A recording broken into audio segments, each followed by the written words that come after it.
Hello दोस्तों, कैसे हैं आप लोग। इस वीडियो में हम लोग जानेंगे कि अगर आपको पटना बार काउंसिल में रजिस्ट्रेशन कराना है एनरोलमेंट के लिए तो आपको कौन कौन से डॉक्यूमेंट देने पड़ेंगे। तो अगर आप वहां जाकर विजिट करते हैं तो आपको नोटिस बोर्ड पे आपको दिख जाएगा एनरोलमेंट फॉर्म जमा करने हेतु आवश्यक प्रमाण पत्र।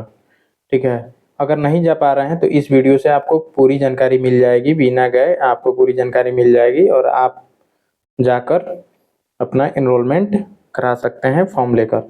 तो चलिए जान लेते हैं सबसे पहले क्या क्या। तो हमने इसका फोटो खींचा था जाकर वहाँ पे नोटिस बोर्ड पे, लेकिन ये साफ उतना क्लियर दिख नहीं पा रहा है तो हम इसको नीचे नोट डाउन कर दिए हैं। ठीक है।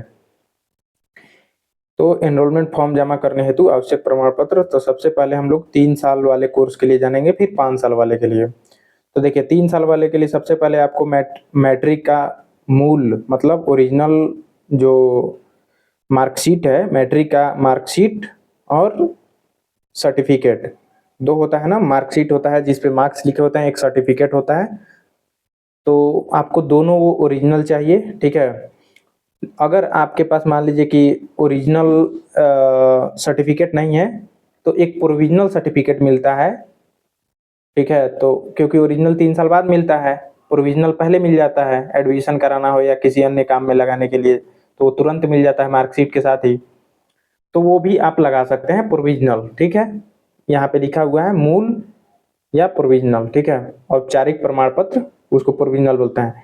फिर उसके बाद से आपको स्नातक मतलब ग्रेजुएशन का जो है सेम वही ग्रेजुएशन का मार्कशीट और सर्टिफिकेट दोनों चाहिए। तो ग्रेजुएशन का ओरिजिनल मार्कशीट चाहिए और सर्टिफिकेट या तो आपके पास ओरिजिनल हो या प्रोविजनल हो, दोनों हो जाएगा।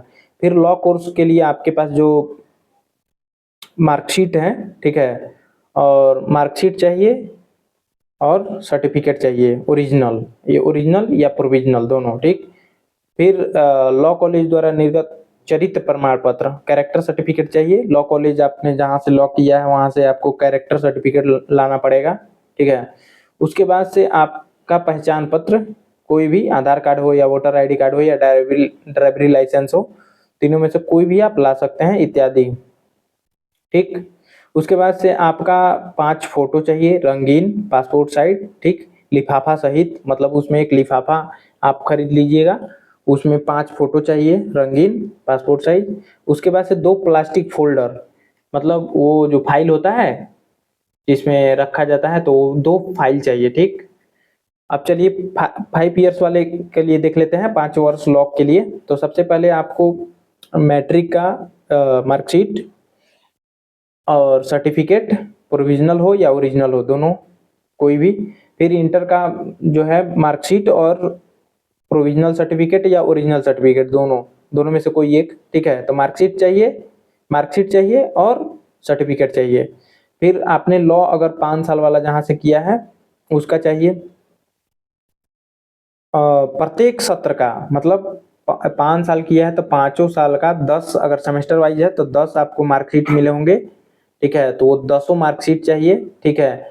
और लास्ट में एक मिलता है क्या, सर्टिफिकेट, तो वो सर्टिफिकेट चाहिए या प्रोविजनल सर्टिफिकेट। ठीक है। क्योंकि सर्टिफिकेट लेट से मिलता है, अगर आप तुरंत मान लीजिए पास आउट हुए हैं आपको कराना है तो आपको प्रोविजनल से भी काम चल जाएगा। ठीक है। और जिस लॉ कॉलेज से आपने लॉ किया हुआ है वहां से चरित्र प्रमाण पत्र मतलब कैरेक्टर सर्टिफिकेट चाहिए। फिर आपका पहचान पत्र चाहे आधार कार्ड हो, वोटर आईडी कार्ड हो या ड्राइवरी लाइसेंस हो या पासपोर्ट हो, जो कोई भी हो। ठीक है। पहचान पत्र एक चाहिए। उसके बाद से आपका 5 रंगीन फोटो चाहिए पासपोर्ट साइज लिफाफा सहित, मतलब उसमें लिफाफा होना चाहिए। ठीक है। उसके बाद से 2 प्लास्टिक फोल्डर चाहिए। ठीक है। मतलब 2 प्लास्टिक जो फाइल होता है, प्लास्टिक फाइल जो आर पार दिखता है वो चाहिए। ठीक है। इसके साथ ही आपके लिए एक सूचना भी है कि सभी अभ्यर्थियों को सूचित किया जाता है कि बिहार स्टेट बार काउंसिल में इनरोलमेंट फॉर्म और फीस का पैसा बैंक में जमा करने से पहले अपने लॉ कॉलेज का बार काउंसिल ऑफ इंडिया से एफिलिएशन की जांच अवश्य करवा लें। ठीक है। मतलब कि बार काउंसिल ऑफ इंडिया से आपको वो जांच कराना होगा कि आपका कॉलेज एफिलिएटेड है कि नहीं है। ठीक है।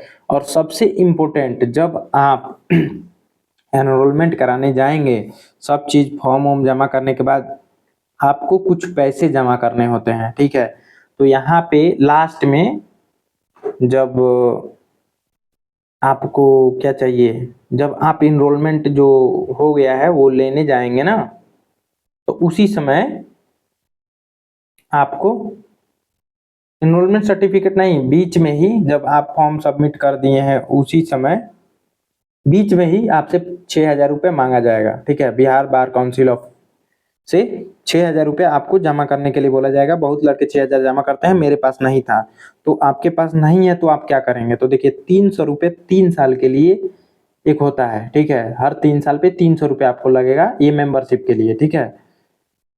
और अगर 6,000 है तो 6,000 जमा कर दीजिए, वो लाइफ टाइम हो जाएगा। अगर 6,000 नहीं है तो आप क्या करेंगे तत्काल में, मान लीजिए कि आपने करा लिया, उसके बाद से 3 साल के अंदर में आपका जॉब लग गया कहीं भी, या आप छोड़ना चाहते हैं या दूसरी जगह आप जाना चाहते हैं या ट्रांसफर कराना चाहते हैं या दूसरी जगह एनरोल कराना चाहते हैं या प्रैक्टिस में नहीं रहना चाहते हैं, 6,000 रुपये आपका पानी में डूब जाएगा। क्योंकि आप कोई भी जॉब करेंगे तो यहाँ तो प्रैक्टिस रुकेगी ही रुकेगी, जाहिर सी बात है। हाँ, आप अगर मतलब मान लीजिए कि वो बन जाते हैं क्या, लॉ फील्ड में आप जैसे कहीं पीपी बन गए, public prosecutor, assistant public prosecutor, तो चलता रहेगा ना।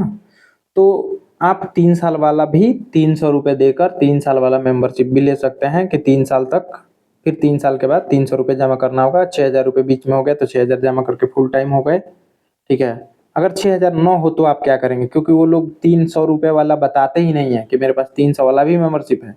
आपको 6,000 रुपये बहुत बचे, 6,000 जमा किए थे, मेरे पास नहीं था, मैंने 300 रुपये जमा किया 3 साल के लिए, फिर 300 रुपये 3 साल के लिए जमा कर दूंगा आगे, कोई दिक्कत नहीं है भाई। 6,000 रुपये हो पाएगा तभी तो जमा करेंगे, जिसके पास है वो तो जमा कर सकता है।